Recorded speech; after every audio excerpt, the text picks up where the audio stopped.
Hey, I'm Coach Dan Gordon, and the best advice I ever got was it doesn't matter if you're a good salesperson or a bad salesperson, be an effective salesperson.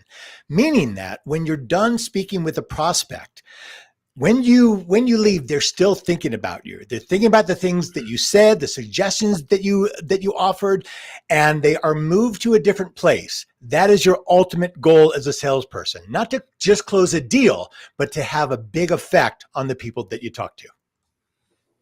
Ooh, I Okay. love that, Dan. How about that, huh? That's hot stuff. So when did you learn that in your sales career? You said starting out first thing or when? Yes. So I used to teach personal development courses, right? I taught a course called Understanding Yourself and Others. I flew around the country and in Europe teaching these intensive 3-day seminars. And that's really where I learned about the human condition, how human beings make choices and the reasons that we do the things that we do and the reasons that we don't do the things that we should do. Okay. And so I'm a systems guy. Human beings are just systems. We operate on a series of switches and gears. So that piece of advice was actually about being an instructor, right? It was about don't worry about being a great instructor, just be effective. So that at the end of the course, that they're leaving and go, oh, that Coach Dan Gordon, what a jerk. Or, wow, that Coach Dan Gordon, he was amazing, right? That you get inside of someone. And it doesn't mean like you run over their dog so you have an effect on them, but like it means that your focus is on being in service. And sometimes being in service means telling people the things they don't want to hear. Yes, it does. So with that, Dan, your whole brand is around badass entrepreneurs, yes, serve, and no douchebag selling. So it is. That could not have been how you kind of came out of the womb. How did you come to this no douchebag selling? No, so I mean, it's funny because people say, "Oh, you're so lucky. You're a natural born salesperson." I'm like, I am not. Look, in junior high school, I was really quiet. I was overweight. I was terrifically shy, and it came to a point in my early 20s where I thought, if I don't make some changes here, nothing's going to change. Just getting older isn't enough. And so that was my foray into personal development. I thought I got to do something that's going to radically shift my world. And that was the start of a big shift. So no, I didn't show up into the world like this. What began to take hold was this idea that I could influence people to live better lives. And that was fascinating to me. That it wasn't just a matter of, oh, I'm going to teach this course or I'm going to sell this thing, that people were leaving conversations with me saying, wow, that's a game changer. And I mean, I still have people from 20 years ago when I taught this course that, I'll see on Facebook and they said, yeah, we remember that thing you said on Saturday. And I'm like, yeah, no, I don't, because I work with thousands of people. What did I say? And like, oh, wow, hey, that was really smart. So the point of all this, you have to do something that rocks your world. Like I went to a leadership training and people are like, oh, why are you going to leadership? You're a great leader. Well, because and it kicked my ass. It was 4 days, 9 a.m. to 11 p.m. And it was really intense. And I know what was intense because on day 2, I was like, I'm out of here. This is crap. I'm not into this. But I knew, right? And this is really important. When you get in a situation that's challenging you and you say it's BS, you're out of here, you have a bunch of reasons why you shouldn't do it, stay in it because there is something beautiful waiting for you on the other side. Wow. That's so interesting, right? That's, kind of forcing ourselves through the dip and into the goodness so that we can hit that. So with that, I mean, personal development and sales. Same thing. What's the connect? Yeah, same thing. Yes. Talk to me. So, how's it the same? Anything that you struggle with, Phil, anything shows up in a sales interaction. In fact, forget about personal development. Just become a salesperson. If you can hang in there for a couple months as a salesperson, you're going to learn tons more than you will at any personal development course, right? And then do a personal development course. Here's the thing. how you think of yourself, how you value yourself, what you believe in terms of your ability to influence other people, the value that you place on your product or service. This all comes rushing at you at light speed in the sales interaction because people are going to challenge you. If I said to you, Phil, hey, you should go to this really great restaurant. I love it. You might be like, yeah, I'll check it out. But if I said, hey, Phil, you should spend $65,000 and hire me as a coach. You're like, well, hold on a second. What makes you think that you're worth that much, right? That's going to bring up a lot of stuff. And if I go, well, I mean, I can drop my prices a little bit, right? So standing in the fire of someone's disapproval, standing in the fire of someone's judgments, their thoughts about you, and understanding where those thoughts come from and staying focused on helping them, not protecting yourself. That's where the action's at in sales. So how do we do that? How do we actually stand in that fire when we want to flee, when we want to get the hell out of here and we want to say, I don't think this is for me? Or to your point, we kind of drop our values, we drop our shorts. We're like, no, okay. I'll charge less. So don't do that second one. How do you do it? This is a practice, right? This is a practice that I began 20 years ago of being uncomfortable. And the thing I can tell you is to seek discomfort. Look for places where you try something new that doesn't necessarily feel good. And you don't know what the outcome is going to be. You don't even know if the outcome is going to help you, but you stay in the place of discomfort with the belief that something good will come out of it. Now, how do you even get there? There's a few things that I can suggest. I am always seeking for ways to improve, to be more efficient, to ways to improve what I do. I came across something. It's a product called Newcalm, and it's what we refer to as binaural beats, and it is essentially music. And underneath the music are these tones and these waveforms that affect your brain. And look, I was drag kicking and screaming to this. It sounded like crap, right? But they put 40 years into this. The Department of Defense, Special Forces, Navy SEALs, the FBI, they all use this. And these are people who have a lot more stress than I do. And what you do is you put on headphones, you put on an eye mask, and you just listen 30 minutes, an hour.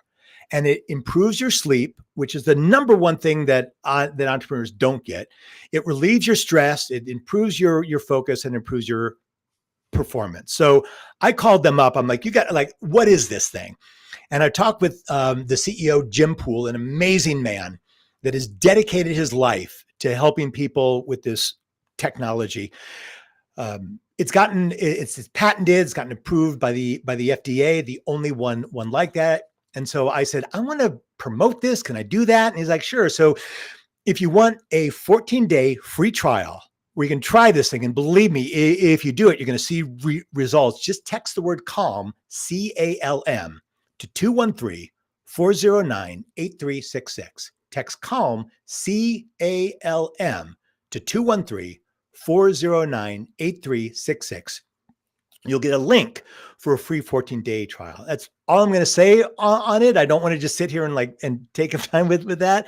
But whenever I find something that I love like this, I'm all for it. I mean, I'm talking about this on podcasts. All of my clients use it. I urge anybody, CALM, CALM, 213-409-8366.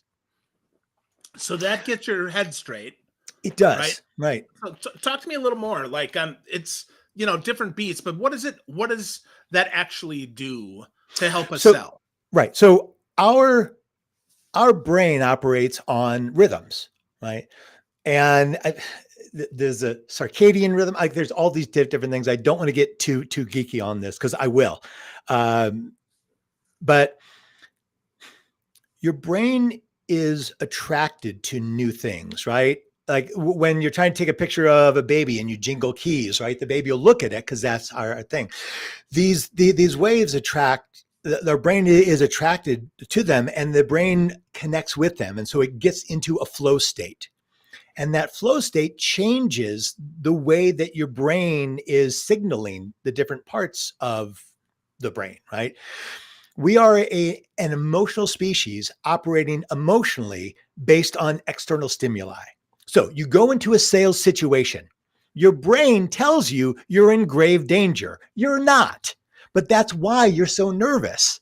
Right? The reason that you're nervous in a sales situation has nothing to do with whether or not they buy or sell, and it has everything to do with when we were cave dwellers 2 million years ago. Right? Back then, if we weren't in community, we were dead. Right? We had to hunt together, gather together, defend ourselves together. If you were ostracized from the community, you died. Like that's just the way that it was.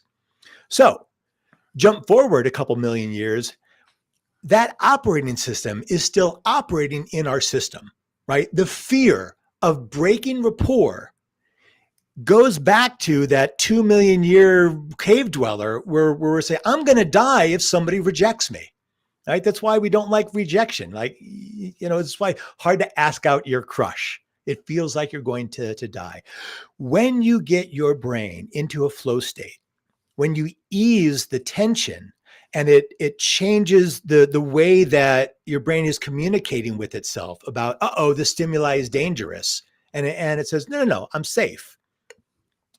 Your stress drops, your fear response drops, you get out of fight or flight, you increase your serotonin, you decrease your adrenaline, and suddenly you're in a space where the words are just coming at you. Like, so I did it before this podcast, right? I do it before every podcast. The reason I'm so articulate is because of that. Interesting. That's right? Pretty cool, man. It is. That's pretty it is. Cool. And so let me tell you about no douchebag selling, because you asked about that. Okay. Yeah, I was just going to say, okay. Yep, that's my next question. Yep. So as I was learning to sell, and like I said, I didn't come into this world as a natural born salesperson. I used to hyperventilate before and after sales meetings. I actually would hyperventilate during sales meetings sometimes. I realized that I was so caught up in the idea of like trying to connect with people, but not being pushy. And it seemed like it was one or the other, right? Like when you go into a retail store, sometimes they're like, oh, you should try this. You should try this. Hey, how about this? What are you looking for? Right? Pushy. The other thing that they do is I'll just let you look. And if you have any questions, let me know. Both of those are terrible. They are terrible strategies. The first one, you're not letting someone just sort of be in a flow state where they're, okay, yeah, I like this. The other one, what you're saying is you're on your own. I'm not going to help you. And I know that it's a benevolent idea that I'll just let the person think, but you're the expert in the store.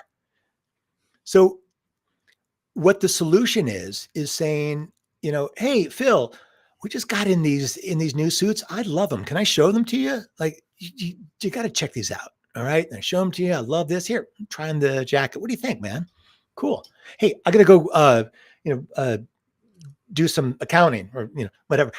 Just check it out. I'll be back in a minute. Right. So what I've done is I've showed you my expertise. I have an opinion about the suits, right? I'm not saying everything here is great. Then I give you that. Then I leave. I make an excuse to leave so you can process what's going on. Right? Then I'm going to come back. Right? So that's no douchebag selling. Right? It's authentic. And it's not like, oh, you look great in that suit. It might be like, you know what, Phil? I made a mistake. This is not your look. Let's try this thing, right? Or it's not just what kind of suit are you looking for? It's more like, hey, what kind of event are you buying the suit for? Because I know you didn't just go, I need a suit, right? What's going on? Oh, you're getting married. Wow. Hey, congratulations. Like, how long have you known each other? Where'd you meet, right? So you begin a relationship based on where the person is, not where you want to take them, not the thing that you want to sell them, right? So I'm learning about you. In my coaching business, when I start talking to people about coaching, the last thing on my mind is closing them as a client. I want to know where they are. I want to know what drove them to want to talk to me. And then I start providing them with a lot of value. Oh, wow. Okay. I see this is where you're stuck. Have you thought about doing this and this? Now, I know that they're better off coaching with me than not, for two reasons. One, I got to be honest, I don't know a better coach than me, because I don't know a coach who has worked this hard to be good at coaching as I have. So I look at it as my responsibility to do everything that I can to connect with them. And the other thing is I just want them to be better, right? I want them to be better in life. And I think that if I stay connected with them, that's what's going to happen. So no douchebag selling is kind of, there's two parts of it. One, it's meeting people where they are. It's helping them from their space. And look, you don't do that naturally. Human beings, by our nature, are self-involved pricks. We just are, right? We have this thing called a survival mechanism inside of us. So we're constantly thinking about ourselves. It's very hard to think about someone else and to think about ourselves at the same time. Like, oh, I want this for you, but I also want this for me, right? So it's this balance, right? Of like, okay, I want you to be great, Phil. I want you to be happy and healthy, and I want your brain to explode with the possibilities of who you can be. And I believe that I can help you get there. I don't know that anybody else can. So we're going to talk about you. But that means that I have to be an expert at listening. It means that I have to be an expert at reading your micro expressions so I understand what's going on inside of you. And that means I have to be courageous enough, instead of just asking you a bunch of questions, to start making bold assumptions. Like, Phil, I got to be honest. I think that when you don't do well, you beat the crap out of yourself. And that really bothers me, because I see your greatness. I don't think you do. And I'd really like you to go easier on yourself. Like, I'd like you to be more of your own best friend, because kicking yourself in the ass is not how you become successful. It's how you get close to it. But the rest of the way has to be with appreciating who you are. Does that make sense? Sure. That Now, makes sense. just out of curiosity, does that ring true for you? Yeah, sometimes. Yeah, for sure. For sure. And it's fine if it doesn't. Like, I wasn't really doing a deep dive on you because we haven't had that authentic conversation, but that's the kind of thing I'm talking about. Now, what if I'm completely wrong? Like, what if I made this bold statement and you're like, oh, what are you talking about? I'm my own best friend. It's like, wow, okay, great. I really was off on that one, huh? Like, let me tell you why I thought that. Is that okay? Right. So now we're beginning another conversation based on the fact that I got that wrong, but it's still at the level of authenticity. We're still having a conversation about what's going on. Now, the only way I can do that if I'm not beating myself up about, ooh, I got that wrong. Oh, what's going to think? So I had first called this selling with authenticity, authentic sales skills, the authentic entrepreneur. And I'm like, no one's going to buy that. And I thought, well, what's this really? What do people hate about selling? Well, they hate douchebags. No douchebag selling. And so understand that a big part of your success at sales is being interesting, not explaining what the product is, but being interesting. We've come to a place in life and in our culture where being interesting is more important than being good. And that's a shame.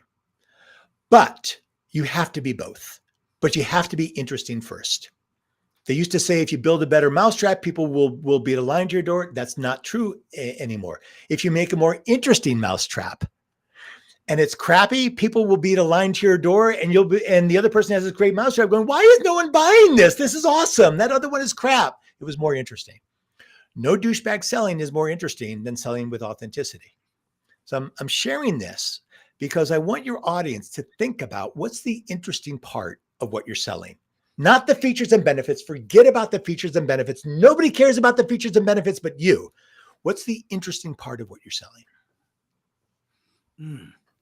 That is interesting. So with that, I downloaded your 10 tools for making super easy sales. And one of the things that you said in there in tool 3 is that a sale is not like any other conversation, which based on what you just said there makes a lot of sense, because we're listening, we're making bold assumptions, we're doing that. So tell me more about that, Coach Dean. So there are rules of a sales conversation, just like there are rules of any conversation. Now, we know the rules of most conversations. Like if you get pulled over by a police officer, there are certain rules of that conversation. If you apply the rules of conversation that you use with your wife, you may get hauled down to the, to the prison, right? Because if you're calling them honey or, saying, gosh, you look beautiful, right? Those rules, they don't fit. We know that. We know that intuitively because we have those kind of conversations, right? We know how to deal with authority figures. We know how to talk to our loved ones. Because sales conversations are a lot more rare and fewer people have them, they don't know the rules. So they try to start bringing in the rules of other conversations and they don't work. So one of the most important rules in a sales conversation is you don't answer people's questions. Now that sounds crazy, doesn't it? That does sound crazy. Right. Because if somebody asks a question, why wouldn't you answer it? And the reason is that most questions that people ask in a sales conversation is designed to torpedo the sale. Now, why?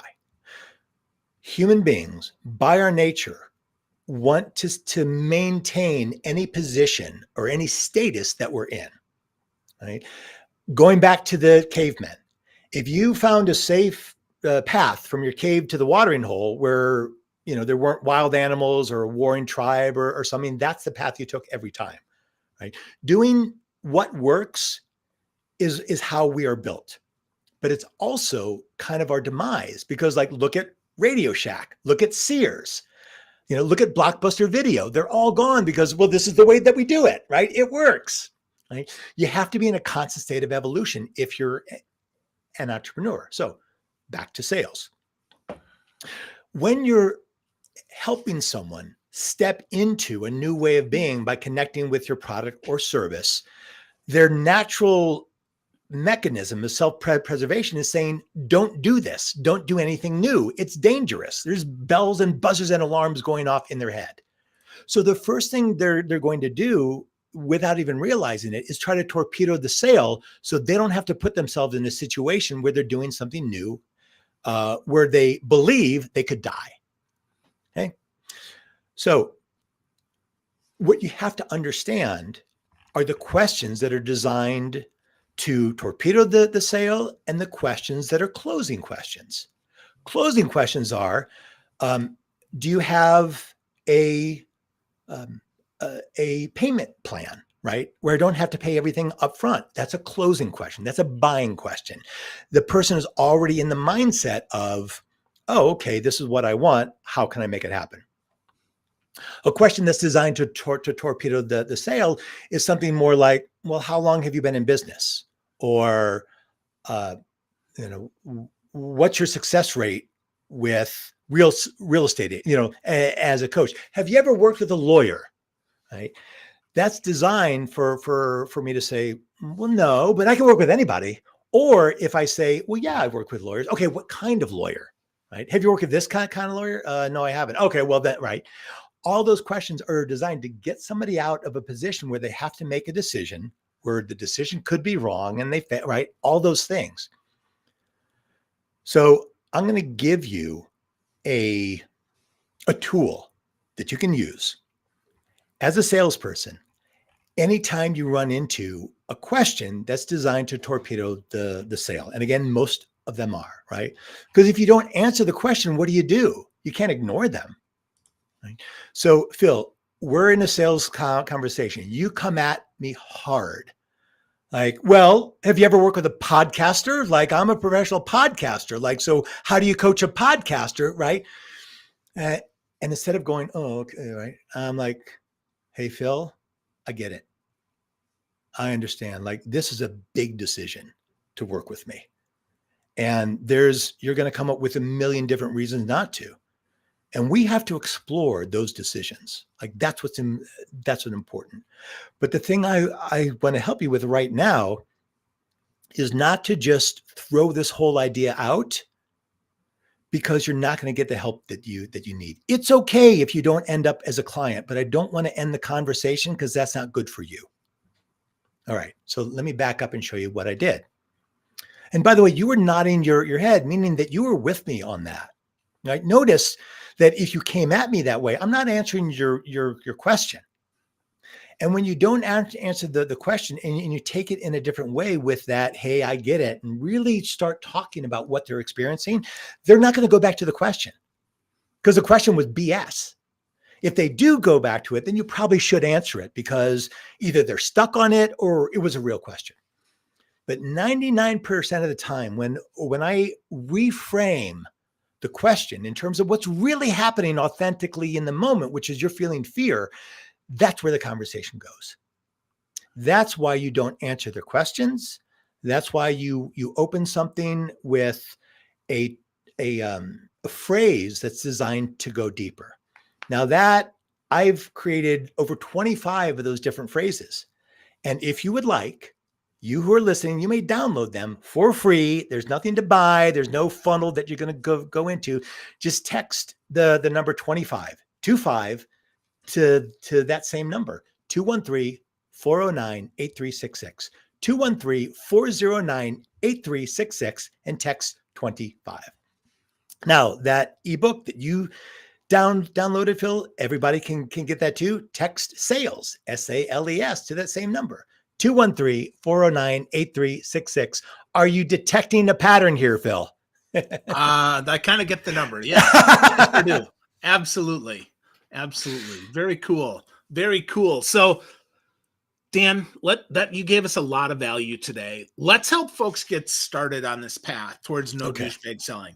Like, what's the first couple things that they need to do to get closer to being less of a douchebag? Well, okay. So first of all, understand that you might be thinking right now, well, I'm not a douchebag because I'm not pushy. Ironically, that is kind of douchebaggy because you're not helping somebody not being pushy. Approaching sales with not being pushy is like trying to learn how to play basketball by not doing any of the fouls. It doesn't teach you how to get the ball in the basket. It just keeps you from doing the wrong things, right?